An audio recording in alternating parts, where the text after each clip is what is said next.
السلام علیکم، میرا نام ہے شاہد ایوب، آپ دیکھ رہے ہیں ریڈر ٹی وی۔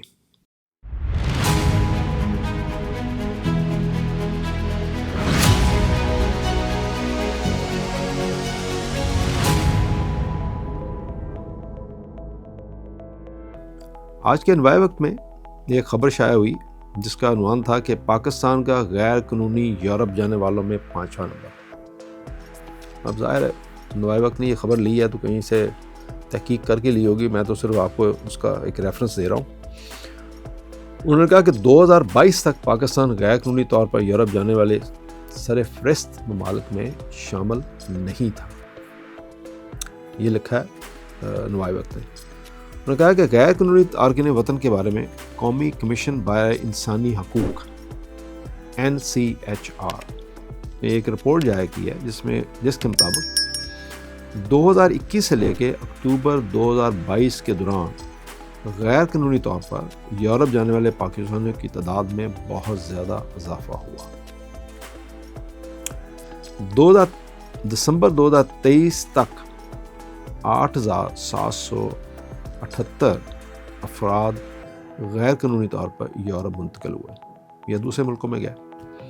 یہ تو وہ تعداد ہے جو غیر قانونی گئے، قانونی طور پہ جو گئے ہیں ان کی تعداد بہت زیادہ، لاکھوں میں۔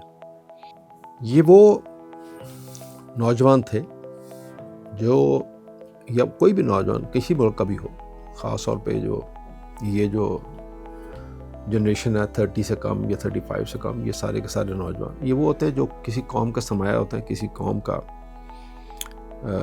ایک ریڑھ کی ہڈی کی طرح کام کرتے ہیں۔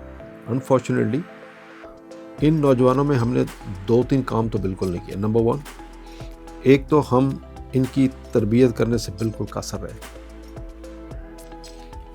یہ میں ہمیشہ سے کہتا ہوں کہ تربیت کرنا ماں باپ کا کام تھا۔ شاید ماں باپ اس طرح خاص طور پہ پاکستان میں تو بری طرح فیل ہوئے ہیں ان کی تربیت کرنے میں۔ اس لیے آپ دیکھ لیجئے کہ آپ اس ملک میں سب سے بڑی بدقسمتی یہ ہے کہ آپ جب بھی کسی سے بات کریں یا کوئی وعدہ لیں یا کوئی بات کریں یا کام کے لیے بولیں تو کوشش یہ کرتا ہے آج کا نوجوان کو کام کرنا نہ پڑے یا وہ جھوٹ بول دے۔ یہ مور دین 70-80%, 90% لوگوں میں آئی نو کیا پرسنٹیج ہے، but majority of the people میں آپ یوں کہہ لیجئے پرسنٹیج کی بجائے کہ میجورٹی آف دی نوجوانوں میں یہ بیماری بہت عام ہے کہ وہ جان چھڑانے کی کوشش کرتے ہیں اور کام کرنے کو ان کا بالکل دل نہیں کرتا۔ ایک بات۔ دوسری بات یہ کہ جو ہم نے ایک تو تربیت کا پارٹ آ گیا، دوسری بات یہ کہ جو کوالٹی آف ایجوکیشن ہم نے آج کے نوجوان کو دی ہے وہ اتنی پیتھیٹک ہے، اس قدر پیتھیٹک ہے کہ اس سے آپ کچھ حاصل نہیں کر سکتے۔ اس سے آپ 60%, 50%, 70% مارکس لے کے آپ ایک ڈگری تو لے سکتے ہیں، لیکن وہ ڈگری ہے کسی کام کے لیے، یعنی اس کا کچھ فائدہ نہیں ہے اس ڈگری کا۔ دنیا میں اس ڈگری کو کسی بھی نام سے نہیں جانا جاتا، نہ کوئی اس کو آپ کی اس ڈگری کو پہچانتا ہے اور نہ آپ کی اس ڈگری کی کوئی ویلیو ہے دنیا میں۔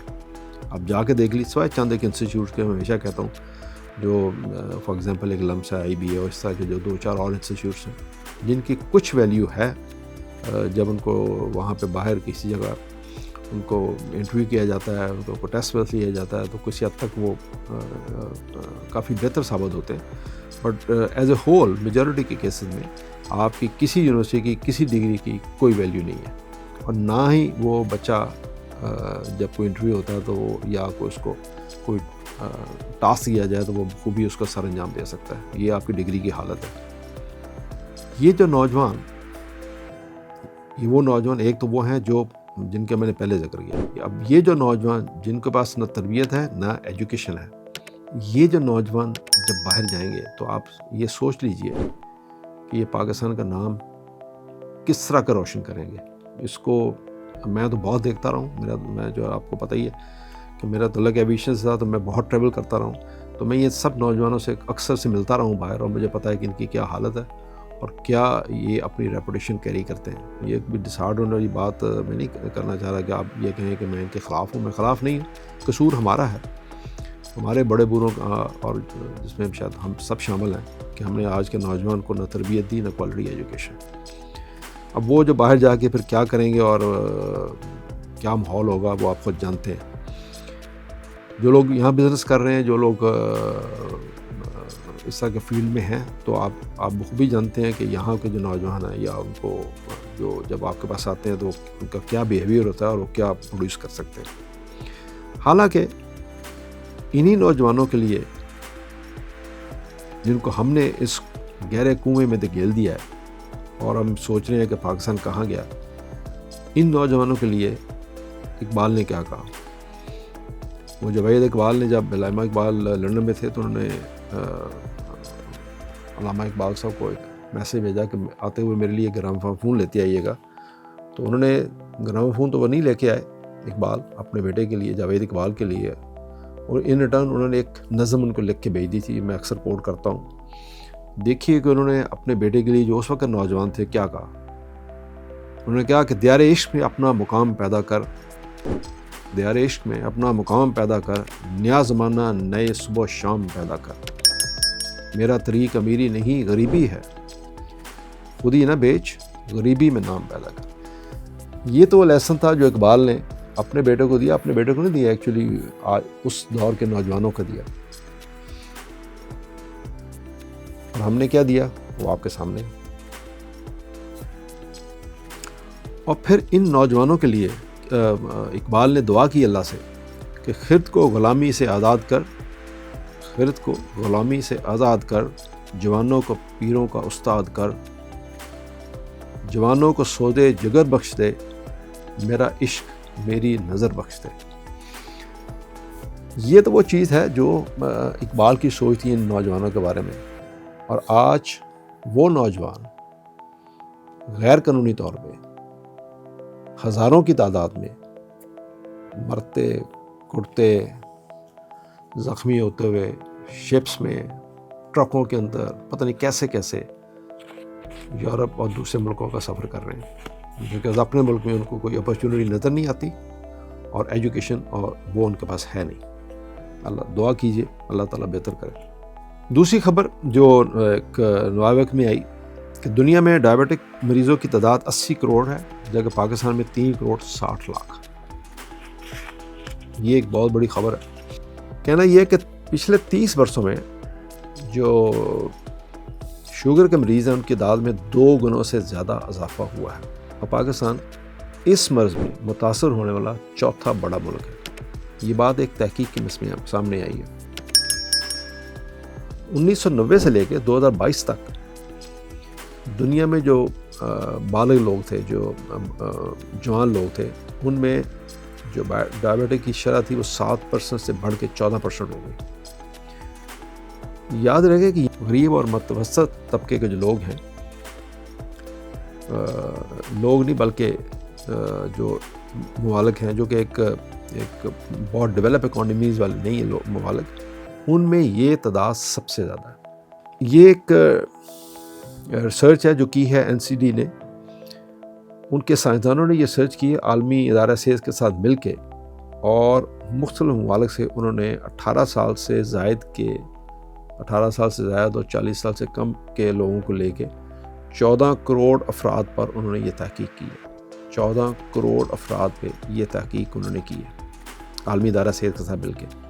اور یہ 1000 تحقیقی رپورٹس اس کے اوپر شائع ہوئی ہیں.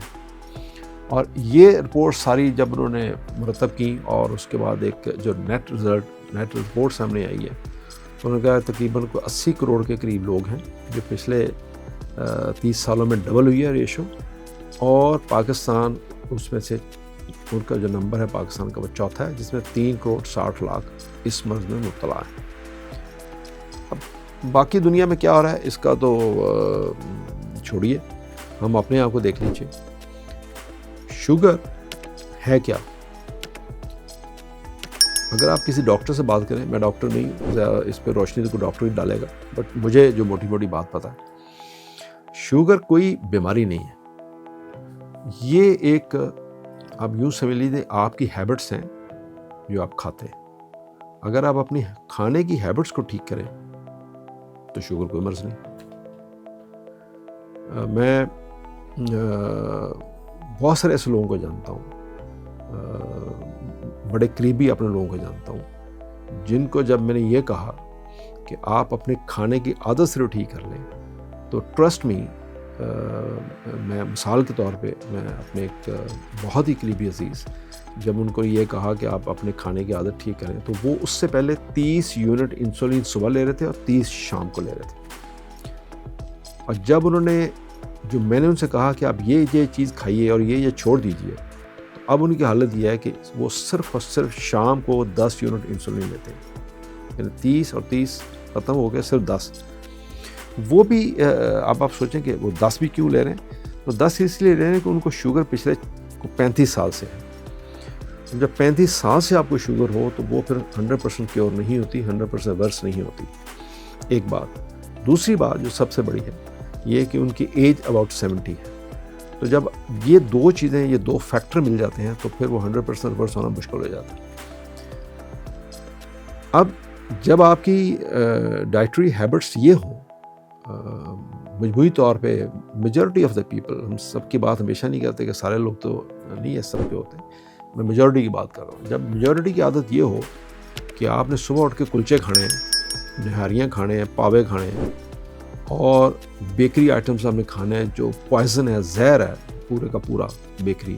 میں اب بیکری والے میرے خلاف نہ ہو جائیں، جو حقیقت ہے وہ حقیقت ہے. تو یہ وہ سارا زہر ہے جو آپ کھا رہے ہیں. اگر آپ نے ملاوٹ والا دودھ پینا ہے جس میں کیمیکل، کھاد اور پتہ نہیں یوریا اور انجیکشن اور پتہ نہیں کیا کچھ ہے، اگر آپ نے مرے ہوئے جانوروں کا گوشت کھانا ہے، اگر آپ نے کتوں کا گوشت کھانا ہے، اگر آپ نے ملاوٹ والی دوائیاں اپنے استعمال کرنی ہے، اگر آپ نے وہ پھل سارے کھانے ہیں جن کے اوپر سپرے کیے جاتے ہیں، یعنی فار ایگزامپل میرے گھر میں ایک امرود کا پودا لگا ہوا ہے، اس پہ جتنے امرود لگے ہیں بڑے خوبصورت ہیں، بٹ سارے سب کے اندر کیڑے ہیں. اور وہی جو امرود بازار سے آتے ہیں وہ ایسے خوبصورت ہوتے ہیں بیکاز ان کے اوپر سب کے سب پیسٹیسائڈ سپرے کیے جاتے ہیں. اب پیسٹیسائڈ ہو سکتا ہے دنیا میں بھی سپرے ہوتے ہوں گے، بٹ کس طرح کے اور اس کے بعد اس کا ٹریٹمنٹ کیا ہوتا ہوگا، یہ سوچنے کی بات ہے. ایک بات تو یہ جو ہمارے ہاں سب ملاوٹ زدہ خوراک، یہ سب آپ کھائیں گے، اور یہ جو کلچے اور نان اور نہاریاں اور پائے اور پتہ نہیں کیا کچھ، یہ سب آپ کھائیں گے تو اس کے بعد رزلٹ وہی ہوگا جو یہ ہو رہا ہے. اور اگلے 10 سال میں یہ تعداد جو ہے وہ ڈبل ہو جائے گی، آپ دیکھ لیجئے گا. تو وہی بات کہ اللہ نے آپ کو دماغ دیا، جب تک آپ اس پہ سوچیں گے نہیں، آپ غور نہیں کریں گے کہ وہ آپ سے کیا کہہ رہا ہے، اور تو یہ سب چیزیں ایسی ہی چلتی رہیں گی اور آپ بھوگتے رہیں گے. اور اس کے بعد آپ بے شک لاکھ دعا کیجیے اللہ میں یہ صحت دے. تو اللہ نے کہا ہے نا صحت کے لیے کچھ کرنے کی ضرورت ہے، وہ آپ کیجیے، اللہ میں یہ صحت دے دے. تو یہ سب چیزیں، اور اس کے اوپر گورنمنٹ کو تو صرف دوش اتنا ہی دیا جا سکتا ہے کہ وہ ملاوٹ والی چیزیں چیک کیوں نہیں کرتی. ریگولیٹری باڈیز جو بنی ہوئی ہیں آپ کی، وہ سب چیزیں کیوں نہیں چیک کرتی کہ لوگ ملاوٹ کرتے ہیں. لیکن اس میں ہمارا بھی اتنا ہی قصور ہے کہ ہم وہ تمام چیزیں کیوں کھاتے ہیں، استعمال کرتے ہیں جن کو ہمیں نہیں کھانا چاہیے. تو یہ سب تھا اس رپورٹ میں. توجہ کے لیے شکریہ. اللہ حافظ.